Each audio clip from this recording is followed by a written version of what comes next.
योगी, पहले उसने अपने दुर्गुण दूर किए होंगे ना, माना उसमें दुर्गुण थे। जो सदैव ही सफेद है, जग में जन्मांतर जिसका सफेद है, तो उसका पूजा इधर में किस हिसाब से होता है? महागौरी का पूजा वैष्णवी के रूप में, वैष्णवी के रूप में। हाँ जी, हाँ, और जगदम्बा का पूजा दुर्गा के रूप में और महाकाली के रूप में होता है। हाँ जी, हाँ जी।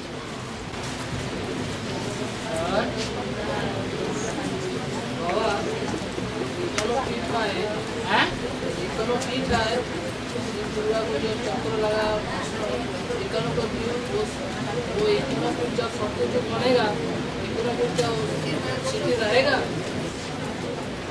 एखोनो दुर्गा माँ दुर्गा जो कालीघाट तारापीठ तारकेश्वर चक्कर से एखोनो काली जी का इकोनो फिर जब बना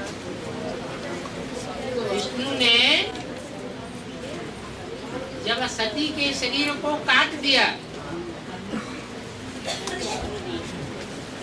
तो कई कई खंडपीठ बन गए, उसकी बात कर रहे हैं। हाँ, तो जब सत्य दुनिया बनेगा, सत्य दुनिया जब चल जाएगा, सत्य दुनिया जो आएगा तो इकोनो फिर रहेगा। ये सब भक्ति मार्ग की बातें हैं। भक्ति मार्ग की सारी बातें स्थूल में दिखाई गई हैं सूक्ष्म बातें।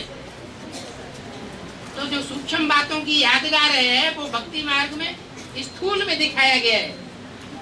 वो स्थूल बातें यहाँ की पुरानी दुनिया की बातें नई दुनिया में कहाँ से आ जाएंगी? नई दुनिया में कोई भी चीज पुरानी दुनिया की नहीं रहेगी।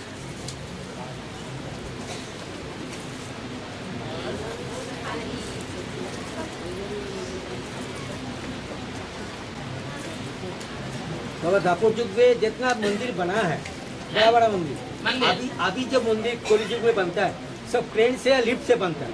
हाँ। और वो मंदिर कौन कैसे बनाया इतना बड़ा बड़ा मंदिर? जैसे चेन्नई के कोई ये नहीं है, बड़ा बड़ा पत्थर है, अभी पत्थर बनता है। अभी देखा है जगन्नाथ मंदिर में क्रेन से क्या पाइप लगा के उसको तैयारी करता है, माने जो मरम्मत करता है। मशीनी युग है, मशीनी युग में मशीन काम करती है अब उसी युग में कौन था और जल्दी काम कर देती है। ठीक है, उसी युग में तो बना और है। उस युग में मशीनें नहीं थी, लेकिन आदमी का दिमाग मशीन से ज्यादा तीखा था या नहीं था? है? ज्यादा तीखा था। तो कोई न कोई ऐसी युक्ति निकाल लेता था जिस युक्ति के आधार पर ऊंचे ऊंचे मंदिर भी बनाए गए। नहीं तो मंदिरों की एक एक दीवार 10-10, 20-20 फुट चौड़ी है और एक ही पत्थर से बनी हुई है। आदमी तो नहीं उठा सकता। कैसे उठाए होंगे इतने बड़े बड़े पत्थर? जरूर बड़े बड़े हाथियों के द्वारा उठाए गए। और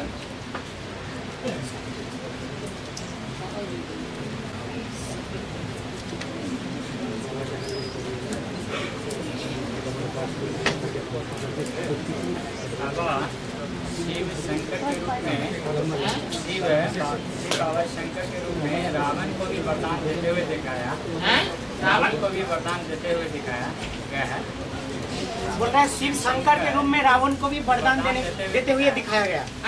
और इसको क्या कहते हैं कि महिषासुर के इसको भी वरदान देते हुए दिखाया गया है। और भस्मासुर को भी, पर देवताओं को वरदान देते हुए शास्त्रों में नहीं दिखाया। देवताओं को वरदान देते हुए नहीं दिखाया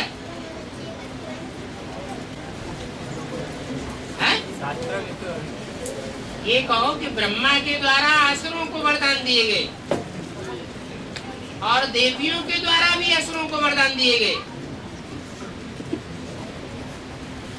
उनके द्वारा, विष्णु के द्वारा असुरों को वरदान नहीं दिए गए। विष्णु ने सदैव देव आत्माओं को ही वरदान दिए, उनको आगे बढ़ाया है। और शिव ऐसे हैं जिन्होंने भेद नहीं देखा। भस्मासुर को भी वरदान दे दिया। अच्छे जो हैं स्वभाव संस्कार के, उनको भी वरदान दिए। और जो स्वभाव संस्कार से बुरे हैं उनको भी वरदान दिए। वो झमेला क्रिएट किया बाबा, हैं? वो झमेला क्रिएट किया नहीं, झमेला क्रिएट नहीं किया। जो गिरा हुआ है उसको उठाना तो श्रेष्ठता है ही। लेकिन वो तो खराब जो स्वभाव संस्कार से खराब है, वो स्वभाव संस्कार, खराब स्वभाव संस्कार को भी परिवर्तन करके अच्छा स्वभाव संस्कार बनाना, ये ईश्वर का काम है। लेकिन शास्त्र में देखा है जो असुर को भी वरदान दिया तो असुर क्या किया, देवताओं के ऊपर हमला किया। हाँ, तो फिर तो यही तो यहाँ ब्राह्मणों की दुनिया में हुआ। ब्राह्मणों की दुनिया में जो ब्रह्मा है उसने गोद में किसको बिठाया? सूर्यवंशियों को बिठाया या और वंशियों को बिठाया? तो उसका रिजल्ट क्या हुआ? रिजल्ट तो एक लोग भोगना पड़ता है। तो उसका रिजल्ट यही होगा कि नीचे गिराएंगे वो। जो सदैव ऊंचे होते हैं उन्हें ऊंचे बनने की तमन्ना नहीं होती है। जो कभी कभी ऊंचे बनते हैं उनको तमन्ना होती है हम भी ऊंचे बने।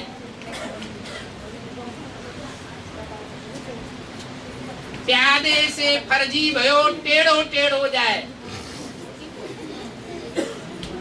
जो जीवन भर प्यादा बन के रहा और प्यादे से उसको वजीर बना दिया गया, महामंत्री बना दिया गया, तो टेढ़ी चाल चलेगा या सीधी चाल चलेगा?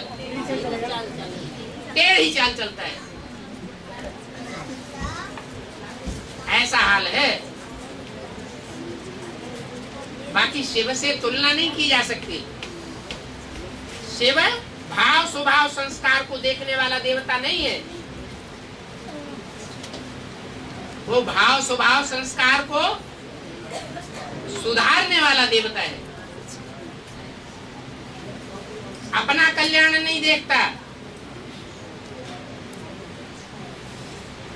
वो प्रेफरेंस देता है तपस्या को। भक्ति मार्ग में तो तपस्या का कठिन रूप बना दिया है, दैहिक रूप। लेकिन बाबा ने तो तपस्या का बहुत सहज रूप बताया है।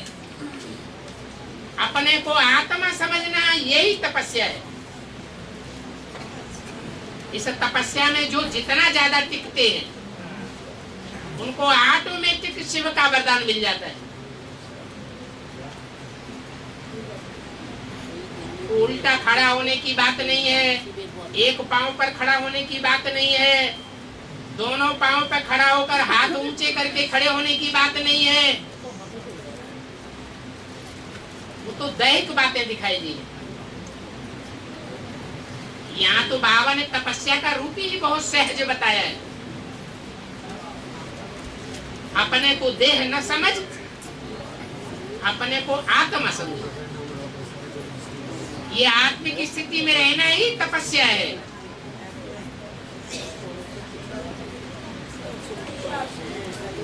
तपस्या में जो जितना रहेगा वो उतना शिव से प्राप्ति करता है। इसमें विरोधाभास की कोई बात ही नहीं है।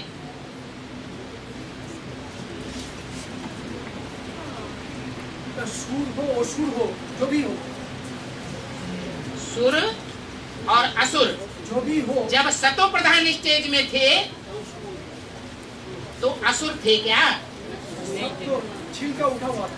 हाँ, तो इस दुनिया के संग के रंग में आकर के सब नीचे गिरे हैं ना। तो गलती किसकी है?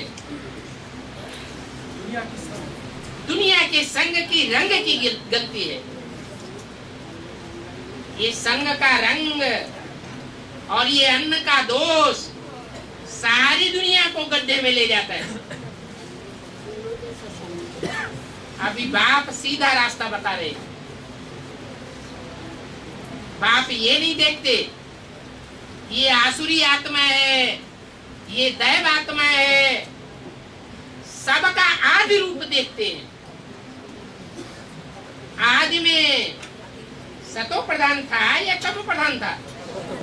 बाप के घर से जब उतरा था तो सतो प्रधान था या तमो प्रधान था? सतो प्रधान था। तो ब्रह्मा भी बाबा आदि में यही असुरों को तो माने साथ दिया था ना, तो असुरों को जो भी साथ दिया उसमें भी तो जैसा आपने बोल रहे हैं कि शिव बाबा सब कुछ, सूर्यवंशियों को तो साथ नहीं दिया। यही तो गलती हो गया उसका ना। हाँ, पहचान और न पहचान, पहचान लेना और न पहचान पाना कितनी भारी गलती है। भगवान बाप को पहचानना और पहचान करके उनकी मत पर चलना और न पहचानना और जो आया उसी को गुरु मानना, भगवान मानना, कितनी भारी गलती हो जाती है। बाबा ब्रह्मा ने जो गलती किया है, ये ड्रामा ऐसा बना हुआ है कि ऊंची गति से शुरू होता है और नीची गति की ओर जाता है। उसको ड्रामा को परिवर्तन करने के लिए सिर्फ एक ही निमित्त बनता है। ड्रामा माने ऊपर से नीचे ले जाने वाला, फिर नीचे से ऊपर ले जाने के लिए अकेला ड्रामा कुछ नहीं कर पाएगा। उसको चेंज करने के लिए ऊंचे से ऊंचे बाप ही चाहिए, और वो ऊंचे से ऊंचे बाप आकर के इस सृष्टि का जो ऊंचे से ऊंचे हीरो पार्टधारी है उसकी पहचान देता है। जब तक ये पहचान नहीं होगी तब तक ड्रामा परिवर्तन होने वाला नहीं है। इसलिए ड्रामा बड़ी चीज है या पुरुषार्थ बड़ी चीज है? ड्रामा बना बनाया है, भले ये भी बताया ड्रामा कल्याणकारी है। पुरुषार्थ बना बनाया नहीं है, पुरुषार्थ करना पड़ता है। जो करेगा सो पाएगा। अपना अपना ड्रामा अच्छा या बुरा बनाना अपने हाथ में है। बाबा है। आपने बोला आज के जो ब्रह्मा भोले बच्चा है, भोलेनाथ बाप के, तो जो कि आदि में ब्रह्मा ने जो गलती किया है उसको सपोर्ट करके, तो भोलेपन का कारण ही हाँ जी, जो भोले होते हैं वो असलियत को नहीं पहचान पाते।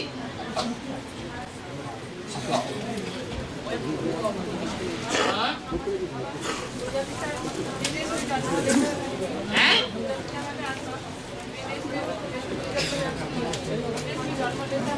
ये सब जन्म विदेश में लेता है। राजा में लेता है, विदेश में राजा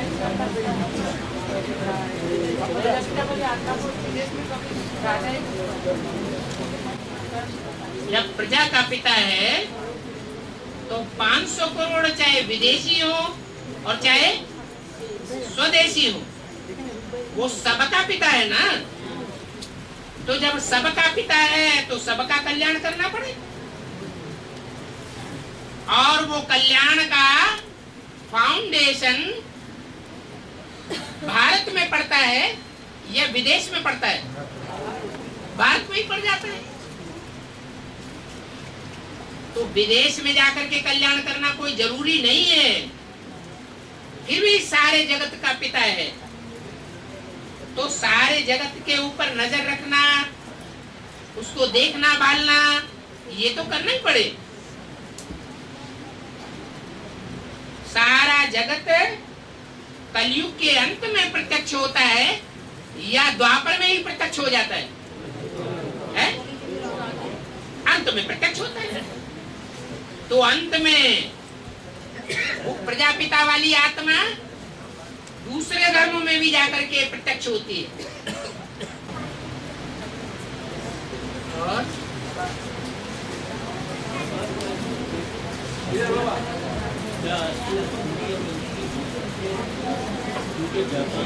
है?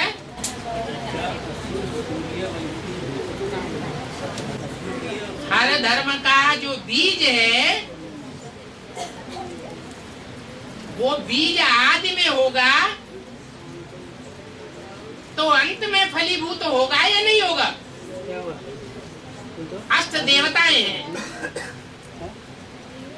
अष्ट देवताएं सूर्यवंशी है, असल सूर्यवंशी है, परंतु आखिरी जन्म में दूसरे धर्मों के प्रभाव में आते हैं या नहीं आते? तो जो सूर्यवंशी अष्टदेवों में से आत्मा दूसरे धर्म के प्रभाव में आ गई तो वो उस धर्म का पूर्वज हो गई कि नहीं है?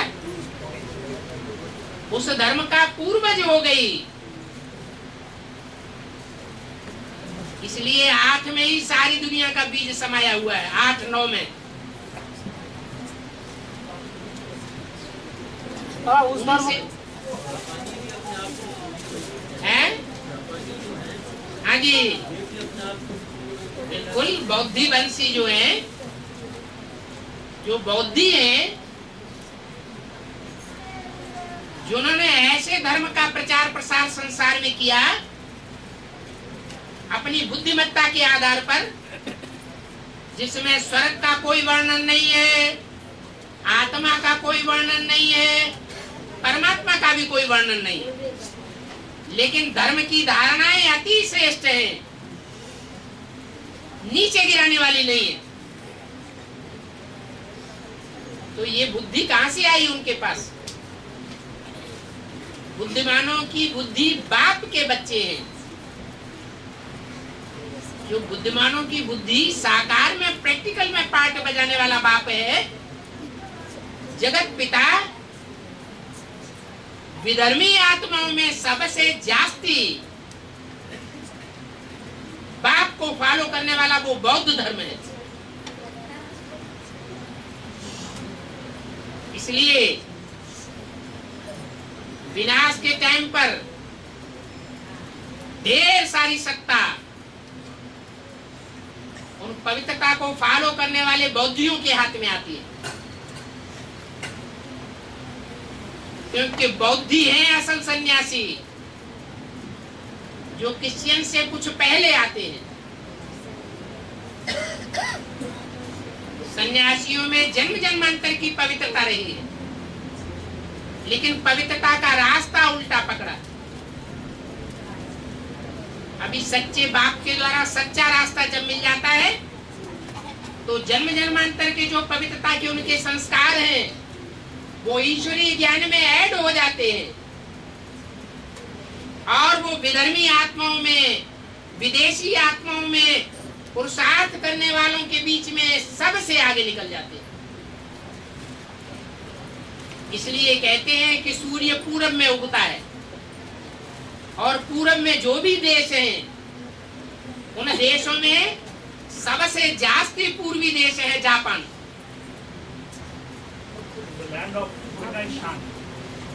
जहाँ बौद्धियों का राज्य है। अब अष्टदेव का माने एक एक आत्मा तो एक एक धर्म में जाता है लास्ट जन्म में, तो जो जिस धर्म में कन्वर्ट होता है उस धर्म का गुणधर्म उसके अंदर में दिखाई देगा। कन्वर्ट होगा तो संघ के रंग में आएगा या नहीं? हाँ। जब आखिरी जन्म में संघ के रंग में आएगा तो आखिरी जन्म का जो स्वभाव संस्कार है वो ज्यादा दिखाई पड़ेगा, या पूर्व जन्मों का स्वभाव संस्कार दिखाई देगा? लास्ट जन्म का स्वभाव संस्कार। हाँ जी।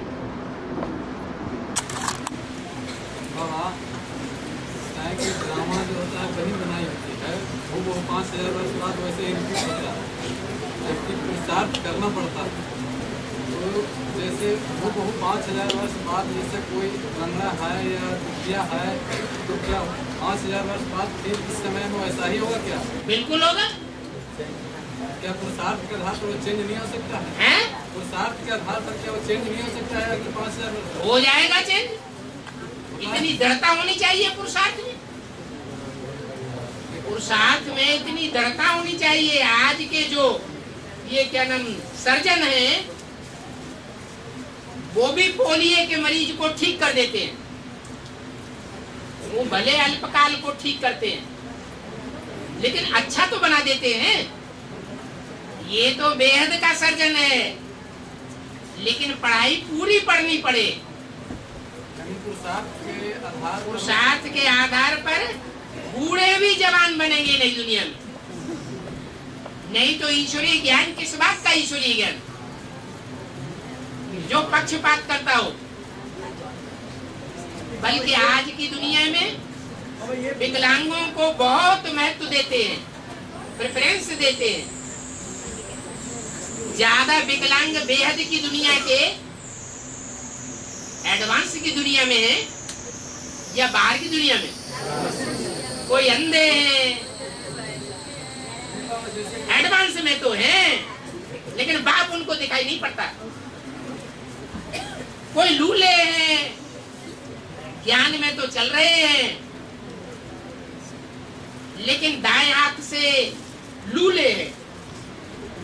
भगवान का सही रूप में सहयोग नहीं कर सकते। सहयोग करेंगे, लेकिन बाएं हाथ से जो गंदे काम किए जाते हैं उसमें सहयोग करेंगे। कहेंगे हम तो शंकर जी का पार्ट बजाएंगे,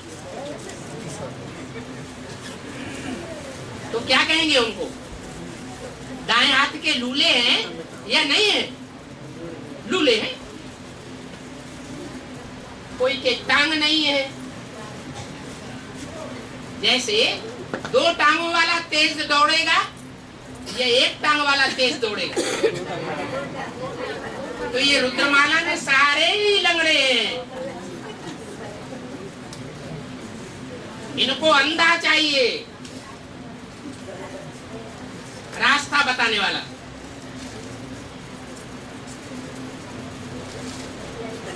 लूले, लंगड़े, अंधे, काने, कुब्जे, ये जितने भी विकलांग हैं, उनको इस दुनिया में हर देश में प्रेफरेंस दिया जा रहा है। पहले प्रेफरेंस नहीं देते थे इतना। जब से बाप आए हैं, तब से इनको प्रेफरेंस मिल रहा है। दुनिया स्थूल लूले लंगड़ों को प्रेफरेंस देती है, और बाप जो बेहद के लूले लंगड़े हैं उनको प्रेफरेंस दे रहा है। और क्या बाबा 5000 वर्ष बाद फिर वैसा ही होगा? है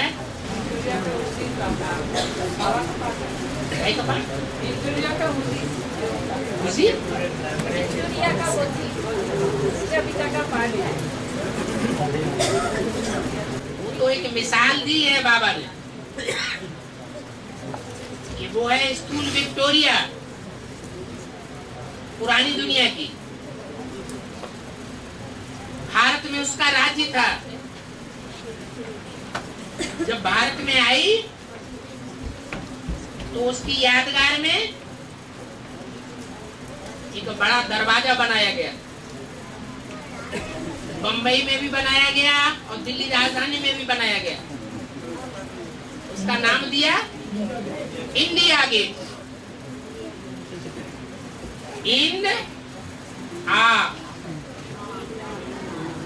नाम पड़ गया इंडा।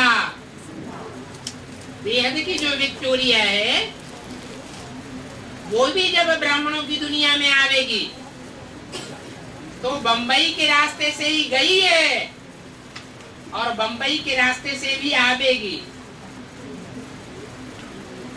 और दिल्ली में राजधानी जमावेगी। इसलिए उसकी यादगार में भक्ति मार्ग वाले ने इंडिया गेट बनाया हुआ है। सब काम खलास हो जाएगा पुरुषार्थ का। उसके आने तक सारा पुरुषार्थ है। राजाई प्राप्त करने का। और कोलकाता में विक्टोरिया मेमोरियल हॉल जो है, हाँ वो क्या मेमोरियल के हिसाब से रह जाएगा? बिल्कुल रह जाएगा, तुम्हारे काम आएगा। इधर में जो इंडिया गेट है बाबा, हाँ जैसे इंडिया गेट है, हाँ बॉम्बे से आएगा और दिल्ली में राजधानी जमाएगा। और कोलकाता में जो इतना बड़ा विक्टोरिया मेमोरियल है, हाँ। हॉल है, उसका बेहद में क्या होगा? ये बड़ा हाल चाहिए ना, आवाज कहाँ से निकलेगी? कोलकाता से बड़ी स्टैंड हो। जब कलकत्ता से आवाज निकलेगी तो बड़ा आवाज निकलेगी या छोटा आवाज निकलेगी? बड़ा आवाज निकलने के लिए बड़ा संगठन चाहिए ना, अब बड़े संगठन के लिए बड़ी जगह भी तो चाहिए। और